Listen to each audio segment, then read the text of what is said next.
Halo semuanya, kembali lagi bersama Sociodive Channel. Terima kasih buat teman-teman yang sudah klik video ini.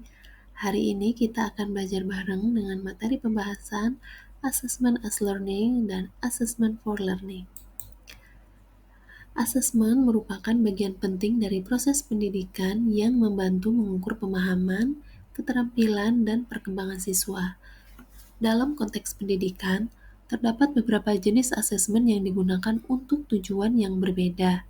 Dua di antaranya adalah Assessment as Learning dan Assessment for Learning. Saat ini kita akan membahas dua materi ini, teman-teman. Kira-kira apa sih perbedaan dari Assessment as Learning dan Assessment for Learning? Yuk kita bahas. Yang pertama yaitu Assessment as Learning. Assessment as Learning adalah proses di mana siswa aktif terlibat dalam menilai pembelajaran mereka sendiri. Dalam Assessment as Learning ini, siswa diajak untuk menjadi agen utama dalam proses evaluasi, di mana mereka secara aktif merefleksikan, memantau, dan menyesuaikan strategi belajar mereka. Assessment as Learning bertujuan untuk meningkatkan kesadaran diri siswa terhadap cara mereka belajar dan perkembangan yang telah tercapai. Itu ya. Prinsip-prinsip Assessment as Learning yang pertama yaitu keterlibatan aktif siswa.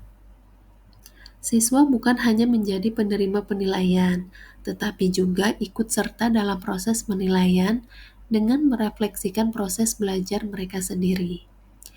Yang kedua, refleksi diri. Siswa secara kontinu merefleksikan pengetahuan dan keterampilan yang telah mereka pelajari. Mereka diharapkan untuk mengidentifikasi area yang perlu ditingkatkan dan merancang strategi untuk perbaikan. Yang ketiga yaitu pengembangan keterampilan metakognitif. Assessment as Learning menekankan pada pengembangan keterampilan metakognitif, yaitu kemampuan siswa untuk berpikir tentang proses berpikir mereka sendiri. Hal ini membantu siswa untuk lebih memahami cara belajar yang efektif bagi mereka.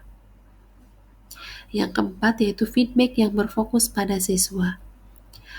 Feedback dalam AAL ini diberikan dengan tujuan untuk mendorong siswa agar lebih mandiri dalam mengatur proses belajarnya. Feedback ini lebih bersifat formatif dan berkelanjutan. Yang kelima, penggunaan penilaian untuk belajar.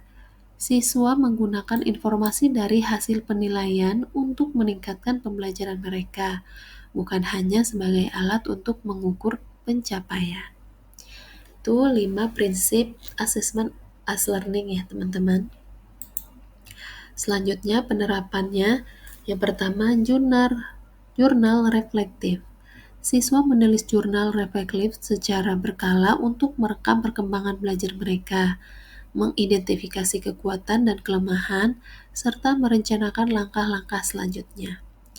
Yang kedua, peer assessment. Siswa saling memberikan penilaian dan umpan balik kepada teman sekelasnya yang membantu mereka mengembangkan keterampilan kritis dan reflektif. Yang ketiga yaitu self-assessment. Siswa menilai pekerjaan mereka sendiri berdasarkan kriteria yang telah disepakati sebelumnya dan menggunakannya untuk meningkatkan kualitas pekerjaan mereka di masa depan. Sekarang, Assessment for Learning atau AFL. Assessment for Learning adalah proses penilaian yang dirancang untuk memberikan informasi yang digunakan oleh guru dan siswa untuk memperbaiki pembelajaran. AFL dilakukan secara berkelanjutan selama proses belajar berlangsung, dengan tujuan untuk meningkatkan hasil belajar siswa. AFL lebih berfokus pada penggunaan penilaian sebagai alat formatif yang membantu siswa dan guru untuk mengidentifikasi area yang membutuhkan perbaikan dan untuk menginformasikan keputusan pengajaran selanjutnya. Prinsip-prinsip AFL ada 5. Yang pertama yaitu berpusat pada siswa. AFL menempatkan siswa di pusat proses penilaian. Informasi yang dikumpulkan digunakan untuk mendukung siswa dalam mencapai tujuan pembelajaran mereka. Yang kedua, penilaian formatif. AFL bersifat formatif, artinya penilaian ini dilakukan untuk memberikan feedback yang dapat langsung digunakan untuk meningkatkan pembelajaran. Yang ketiga, feedback yang konstruktif. Guru memberikan umpan balik yang spesifik dan konstruktif kepada siswa yang tidak hanya memberitahu apa yang salah, tetapi juga memberikan panduan bagaimana memperbaikinya. Yang keempat, mengidentifikasi kebutuhan belajar.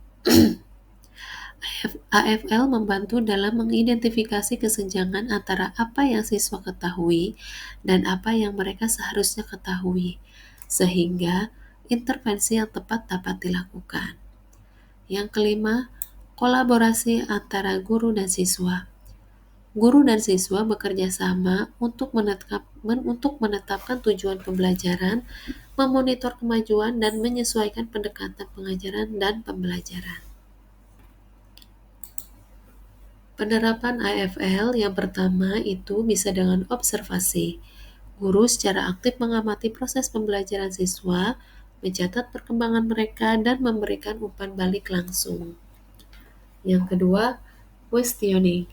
Guru menggunakan pertanyaan terbuka selama proses belajar untuk mengukur pemahaman siswa dan untuk memandu diskusi yang membantu memperdalam pengetahuan siswa.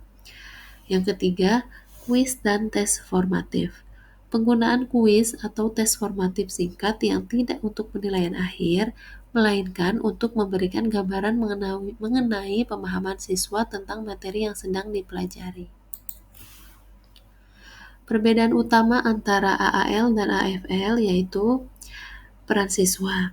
Dalam AAL, siswa lebih banyak berperan dalam proses penilaian itu sendiri, dengan fokus pada pengembangan metakognitif mereka. Sedangkan dalam AFL, penilaian lebih banyak diinisiasi oleh guru untuk memberikan umpan balik yang akan membantu proses pembelajaran. Yang kedua, tujuan utama. AAL bertujuan untuk membantu siswa menjadi pembelajar yang mandiri dengan pemahaman yang lebih dalam tentang bagaimana mereka belajar. Sementara AFL bertujuan untuk menginformasikan pengajaran dan pembelajaran secara berkelanjutan, serta memastikan bahwa setiap siswa mencapai potensi maksimalnya. Kesimpulannya, baik asesmen as learning maupun assessment for learning merupakan pendekatan yang sangat penting dalam pendidikan. AAL berfokus pada pemberdayaan siswa untuk mengambil kendali atas pembelajaran mereka sendiri, sedangkan AFL berfokus pada penggunaan penilaian secara formatif untuk mendukung proses pembelajaran. Keduanya saling melengkapi dan dapat digunakan bersama-sama untuk menciptakan lingkungan belajar yang lebih efektif dan responsif terhadap kebutuhan siswa. Oke, teman-teman, udah cukup ya materi assessment as learning dan materi assessment for learning. Saya harap teman-teman udah bisa membedakan apa perbedaan keduanya ya. Oke, terima kasih sudah belajar bareng Sosiodive.